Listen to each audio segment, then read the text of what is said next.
Inilah Injil suci menurut Markus. Sekali peristiwa, datanglah orang-orang Farisi dan bersoal jawab dengan Yesus. Untuk mencobai dia, mereka meminta padanya suatu tanda dari surga. Maka mengeluhlah Yesus dalam hati dan berkata, "Mengapa angkatan ini meminta tanda? Aku berkata kepadamu, sungguh, kepada angkatan ini sekali-kali tidak akan diberi tanda." Lalu Yesus meninggalkan mereka. Ia naik ke perahu dan bertolak ke seberang. Demikianlah sabda Tuhan. Saudara-saudari yang terkasih, dalam perspektif iman, lawan dari kata berkekurangan bukanlah berkelebihan atau kaya raya, tetapi berkecukupan.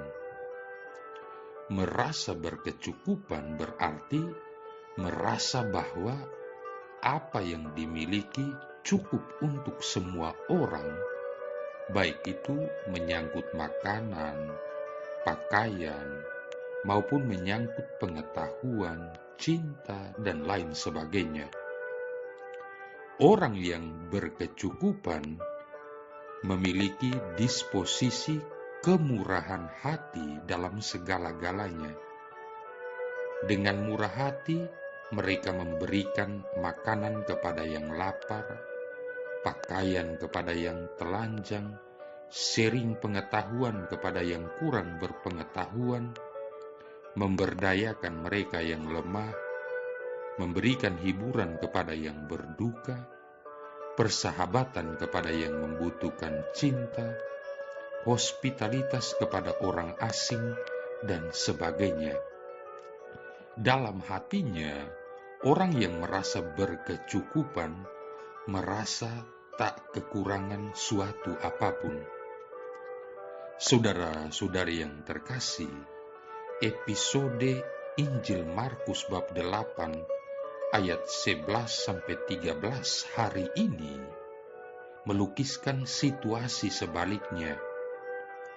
Karena keraguan dan kebimbangan mereka, orang-orang Farisi datang meminta tanda dari Yesus. Mungkin bukan kebetulan bahwa episode ini ditempatkan di antara peristiwa Yesus memperbanyak roti dalam Markus bab 8 ayat 1-10 dan peringatan Yesus kepada para rasul tentang ragi orang Farisi dalam Markus bab 8 ayat 14-21. Jadi, orang Farisi baru saja menyaksikan Yesus memperbanyak roti Injil hari Sabtu kemarin. Dan sekarang mereka berdebat dengan Yesus dan meminta tanda dari surga. Seandainya orang Farisi itu bijaksana dan merasa berkecukupan, tentu mereka dengan sendirinya bisa melihat peristiwa perbanyakan roti oleh Yesus itu sebagai tanda kemurahan Allah. Bukan saja roti itu cukup untuk semua orang, tapi malah ada tersisa 7 bakul. Namun rupanya orang Farisi tidak mampu melihat tanda tersebut karena keraguan dan kebimbangan mereka. Disposisi macam ini membuat mereka selalu merasa berkekurangan dan tidak puas. Tanda apapun tidak akan mampu dipahami atau dilihat oleh mereka. Tidak ada gunanya bagi Yesus untuk memberi tanda kepada mereka.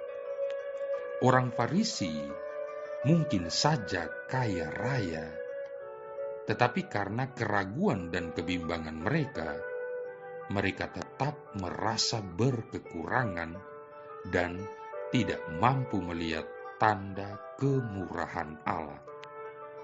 Saudara-saudari yang terkasih, dan ragi berkekurangan inilah yang mau diperingatkan Yesus kepada para rasul dalam kisah Markus bab 8 ayat 14-21 Injil hari Selasa. Yesus ingin memperingatkan para rasul bahwa dalam Tuhan mereka selalu berkecukupan, takkan kekurangan suatu apapun. Namun para rasul menduga sebaliknya dan berpikir bahwa peringatan Yesus itu muncul karena mereka tidak membawa roti. Dengan kata lain, mereka berkekurangan. Yesus tentu saja amat kecewa. Di luar dugaan Yesus, para rasul juga ternyata buta terhadap tanda yang diberikan dalam peristiwa memperbanyak roti. Lebih lagi, peristiwa perbanyakan roti ini bukanlah yang pertama kali disaksikan oleh para rasul. Mereka juga telah menyaksikan peristiwa yang sama waktu Yesus memberi makan kepada 5.000 orang. Kendati demikian, seperti orang Farisi, para rasul pun buta terhadap tanda berkecukupan, tanda kemurahan Allah yang diberikan Yesus. Saudara-saudari yang terkasih, mungkin bukan kebetulan bahwa episode berikutnya, Markus bab 8 ayat 22-26, berbicara tentang penyembuhan orang buta. Secara simbolik dengan penyembuhan itu, para pengikut Yesus juga disembuhkan sehingga secara lebih jelas mereka bisa melihat dan mengenal Yesus sebagai tanda kemurahan Allah sebagai Mesias. Tidak seperti ragi orang Farisi, ragi Yesus Kristus membuat para pengikutnya merasa berkecukupan, tak kekurangan suatu apapun. Dengan ragi inilah Yesus dengan murah hati memberi makanan kepada yang lapar, mengajarkan misteri kerajaan Allah kepada para pengikutnya, memberdayakan mereka yang lemah, menyembuhkan orang sakit, memberikan hiburan kepada yang berduka, persahabatan kepada yang membutuhkan cinta, dan merangkul mereka yang terkucil. Refleksi hari ini, apakah kita mampu melihat tanda kemurahan Allah dalam segala ciptaannya dan merasa berkecukupan?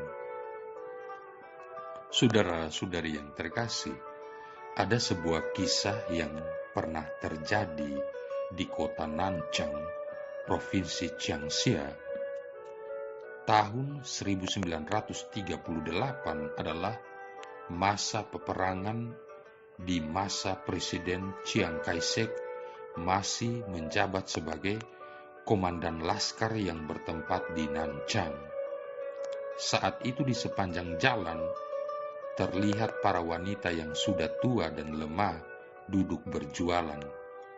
Mereka menjual bermacam-macam kebutuhan tentara, seperti handuk dan kaos kaki. Biasanya, para tentara pergi berbelanja pada jam-jam istirahat. Suatu hari, ketika para tentara sedang berbelanja, tampaklah seorang nenek tua menangis terisak-isak di pinggir jalan.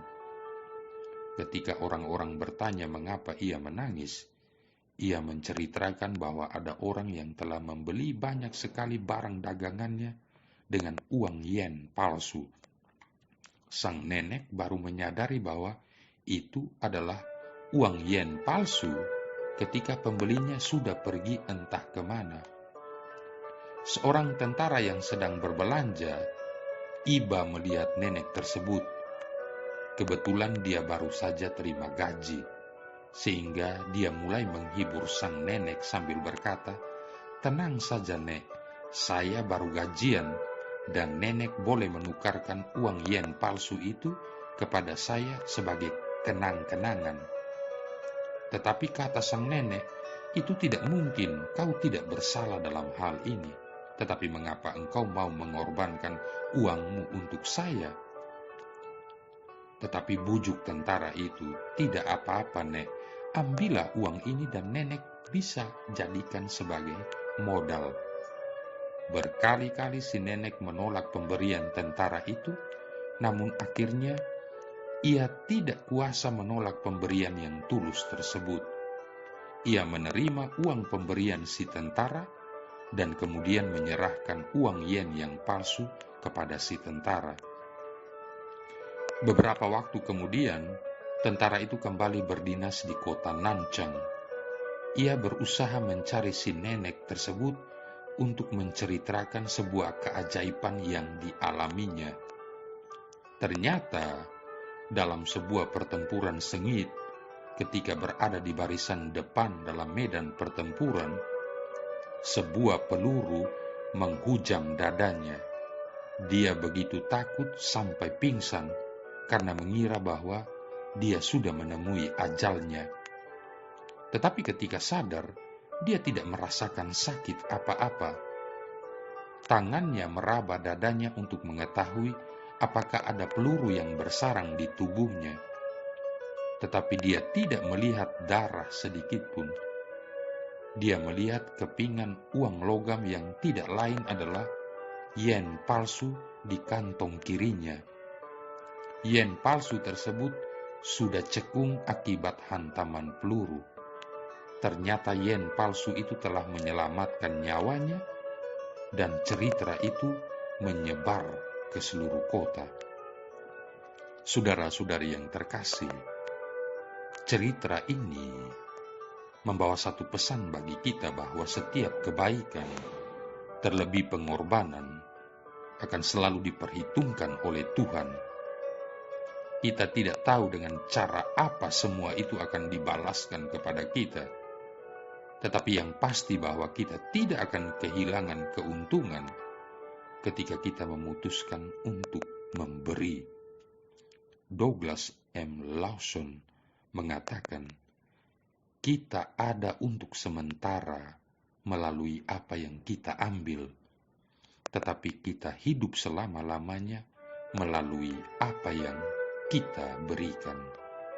Jangan takut untuk memberi atau berkorban bagi sesama. Marilah berdoa. Allah Bapa Maha Rahim, semoga kami semakin mengenal diri kami. Ajarilah kami saling membimbing dan mengasuh sebagaimana putra dan putri sebapa yang menyayangi umat ciptaannya. Demi Yesus Kristus Putramu Tuhan dan pengantara kami, yang bersama dengan Dikau dan Roh Kudus hidup dan berkuasa, satu Allah sepanjang segala masa. Tuhan memberkati kita sekalian, Bapa, Putra, dan Roh Kudus.